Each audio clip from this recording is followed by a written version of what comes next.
잃어버린 용납과 용서를 찾으라. 같이 나눌 하나님 말씀의 제목입니다. 누구든 한 번에 한 자리에서 다 읽을 정도로 가독성이 대단하다는 베스트셀러 장편 소설이 있습니다.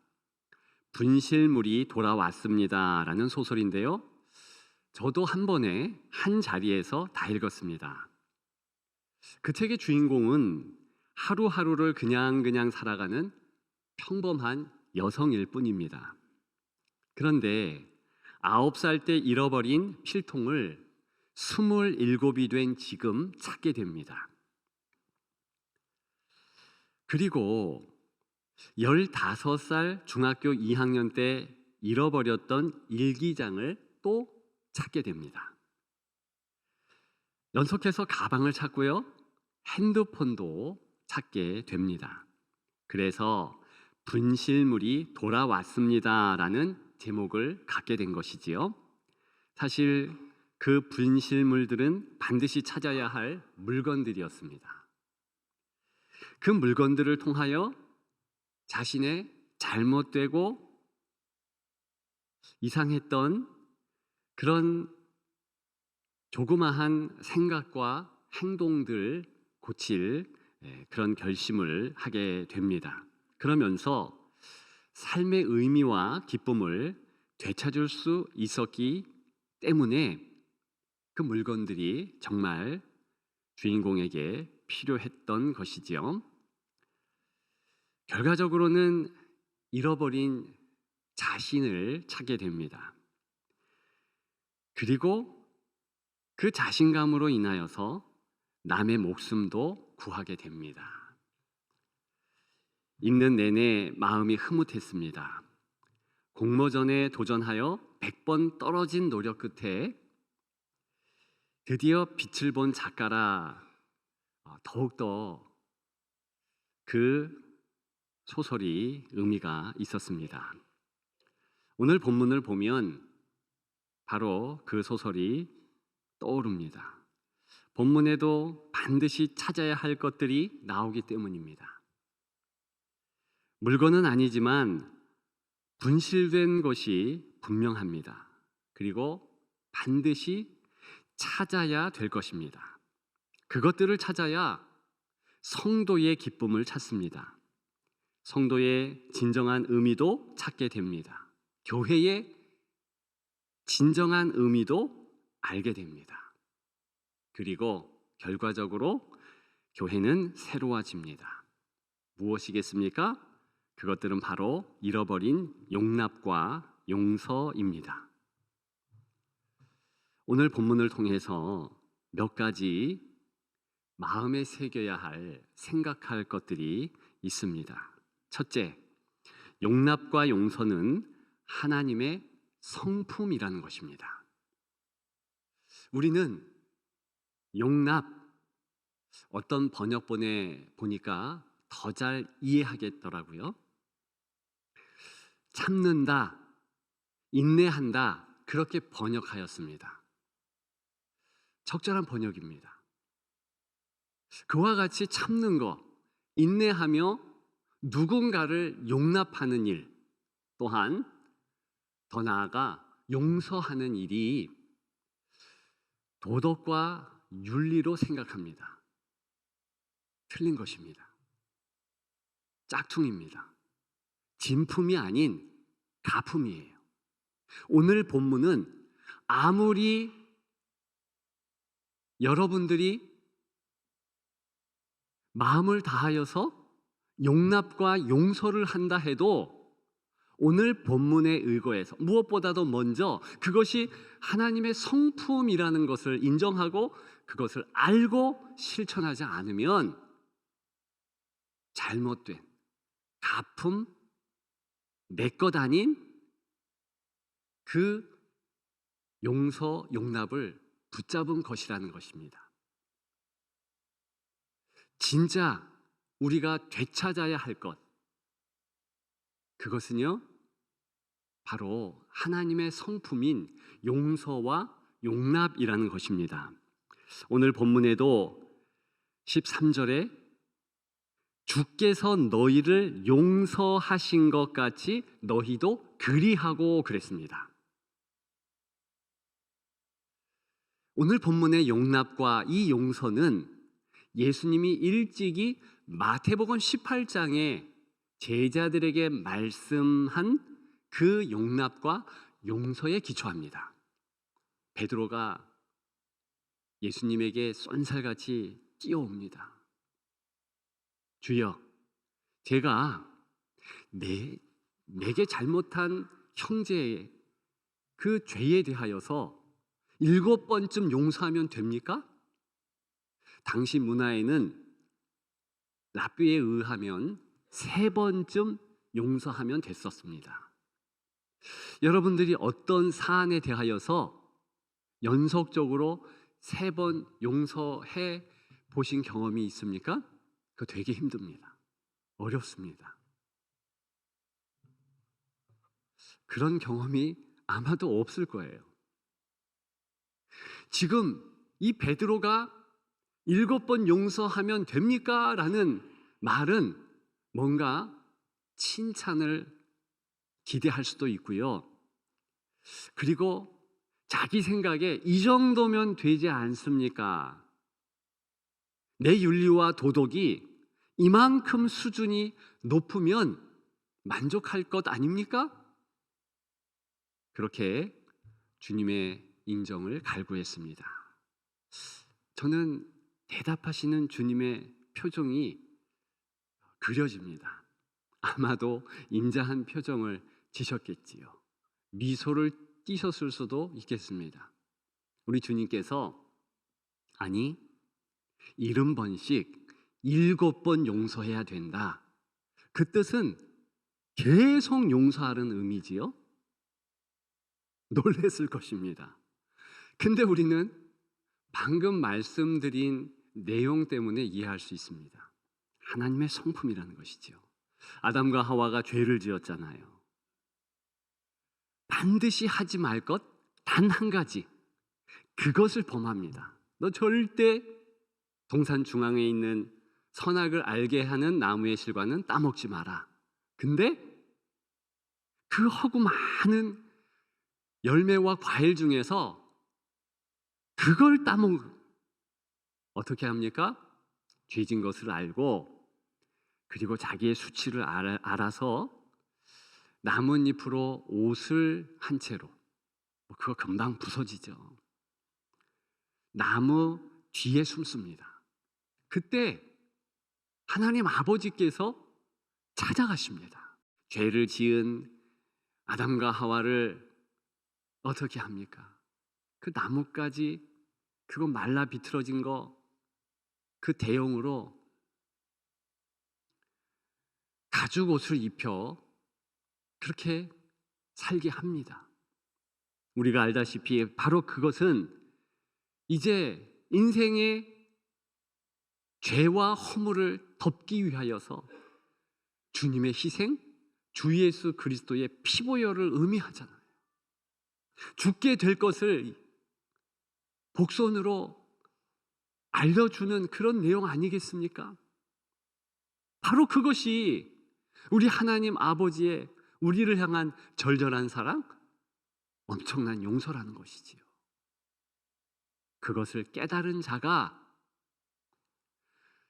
하나님 아버지의 그 넓은 그 사랑을 안 자만 사실 오늘 본문에 이 용서, 이 용납을 말할 수 있는 것입니다.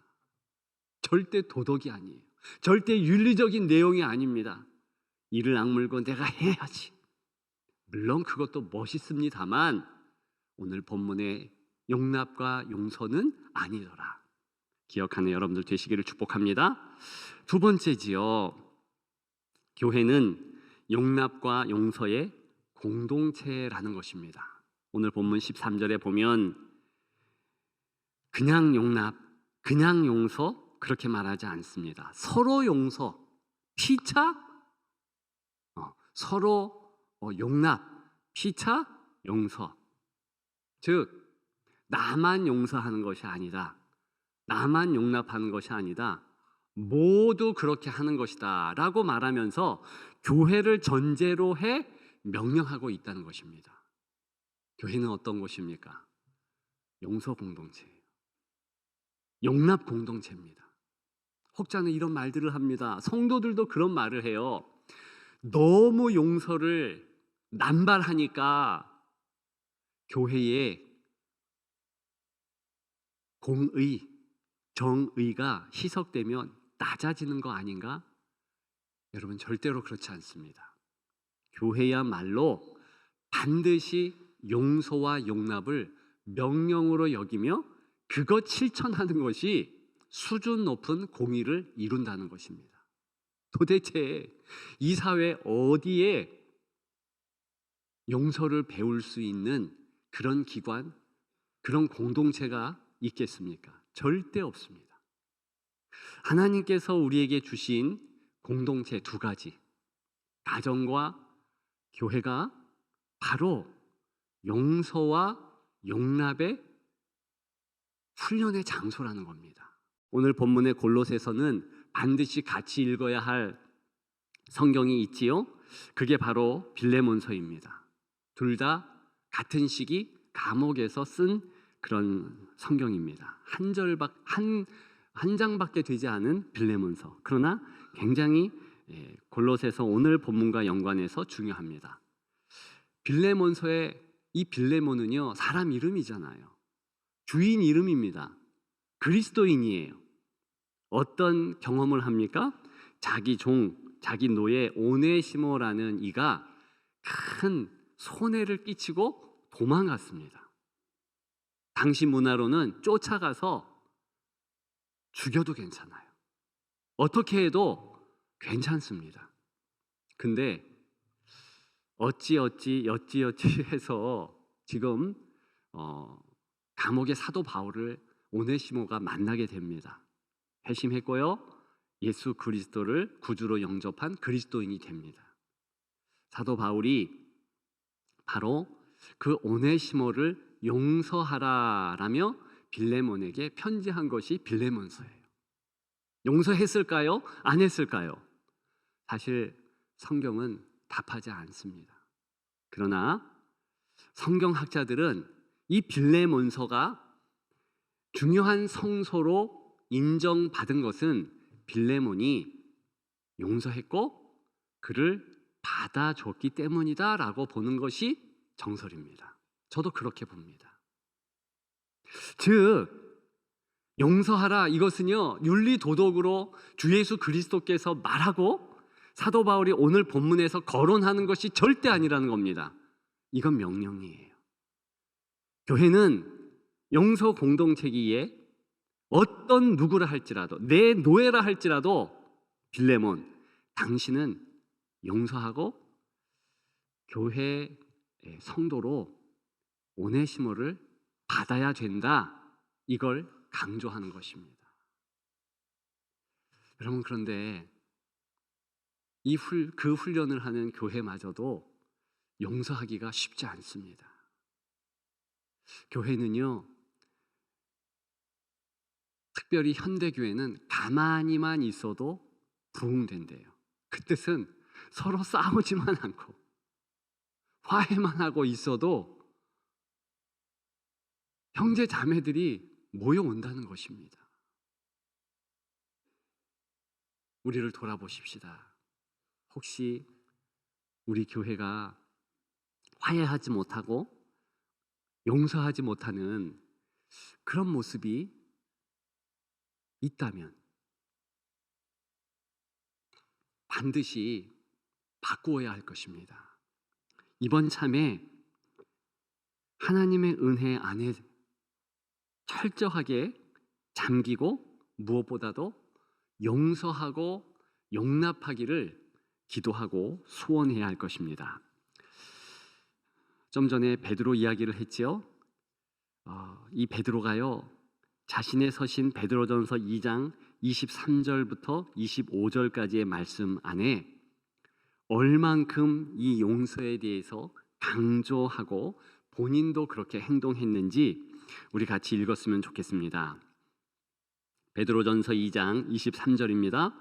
욕을 당하시되 맞대어 욕하지 않으시고, 주님이 그랬지요. 고난을 당하시되 위협하지 아니하시고 오직 공의로 심판하시는 이에게 부탁하시며 친히 나무에 달려 그 몸으로 우리 죄를 담당하셨으니 이는 우리로 죄에 대하여 죽고 의에 대하여 살게 하려 하심이라.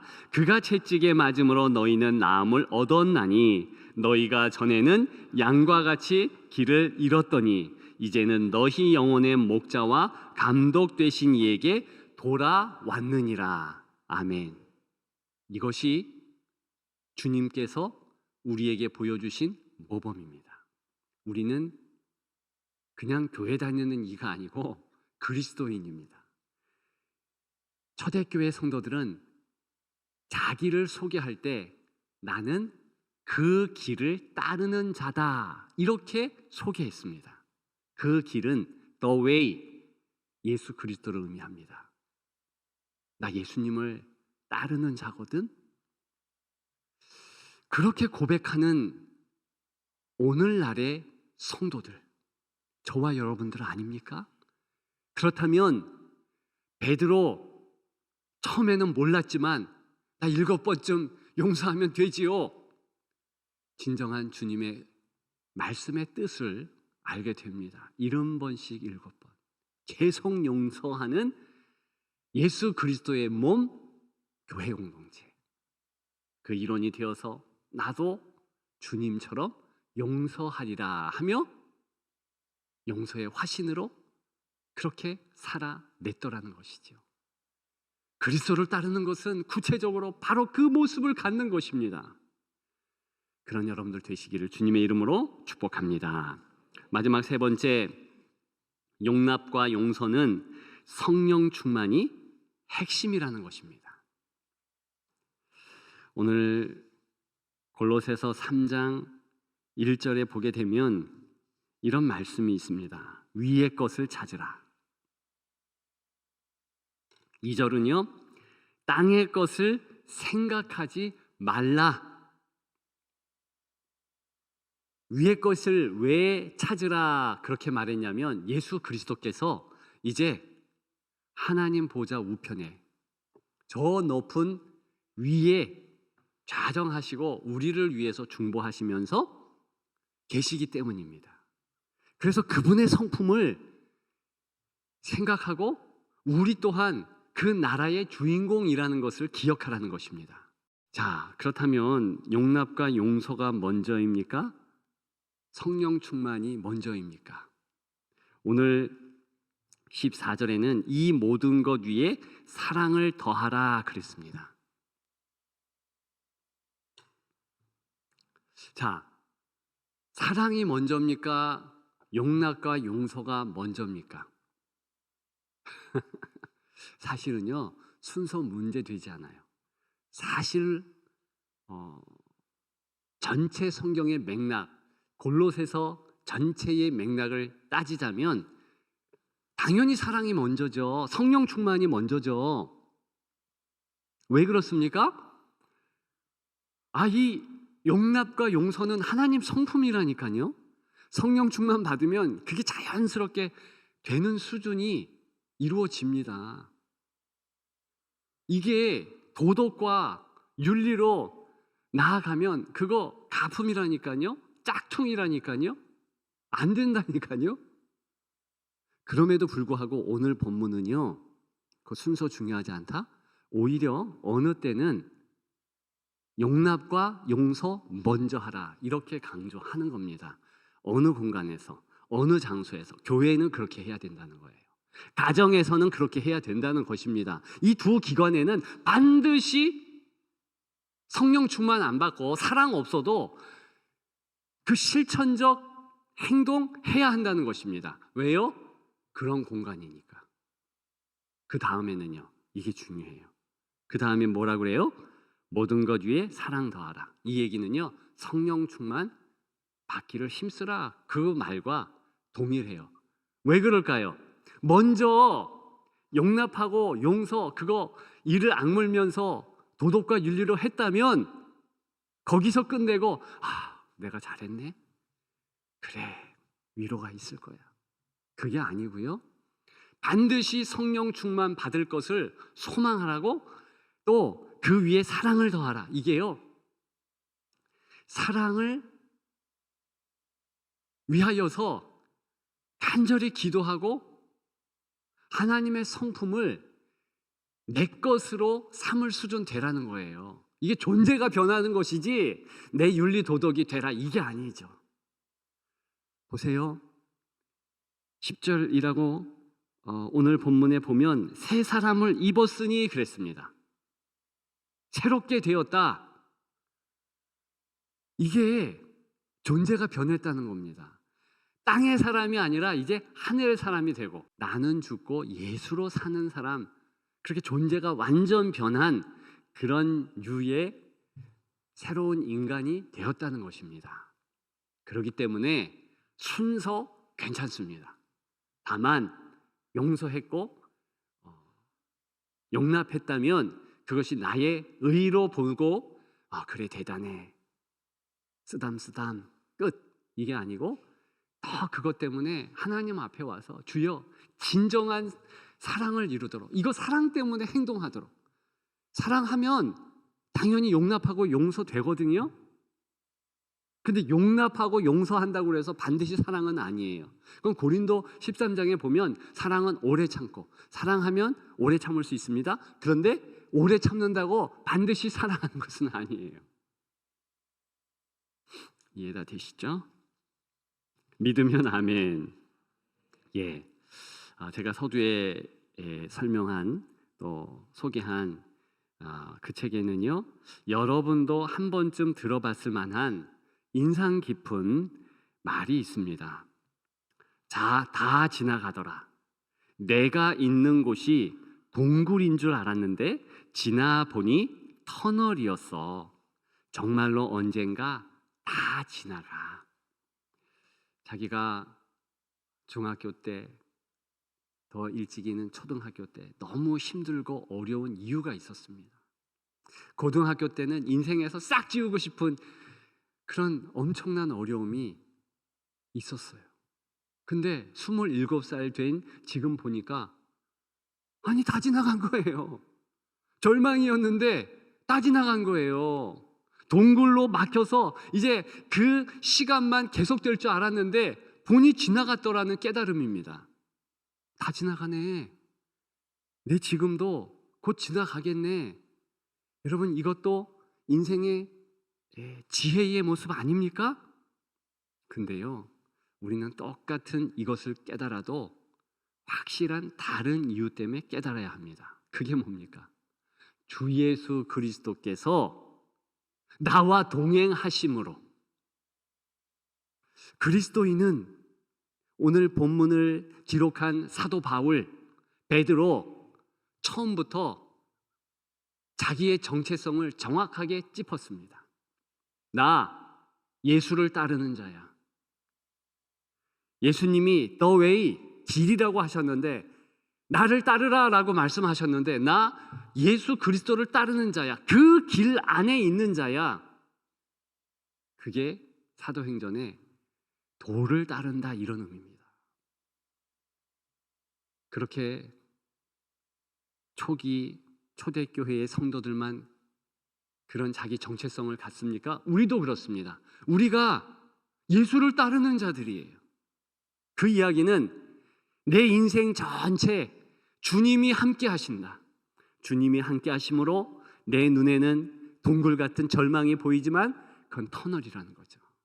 합력해서 선을 이루면서 아름다운 내 인생을 만드시고 성숙과 성장을 이루시기를 소망하는 주님께서 한 발 앞서 가시면서 이끄는 그런 과정이라는 것이지요. 더 중요한 것은 다 지나갑니다. 다 지나갑니다. 그리고 주님이 원하시는 우리의 이 땅에서의 사명을 이루고 우리는 하나님 나라의 주인공, 저 천국의 바로 그 주인공이 되는 것입니다. 그래서 주님이 계심으로 우리는 서로 용납하는 것이 맞습니다. 서로 용서하는 것이 맞습니다. 서로 용납하고 용서하시는 여러분들 되시기를 주님의 이름으로 축복합니다.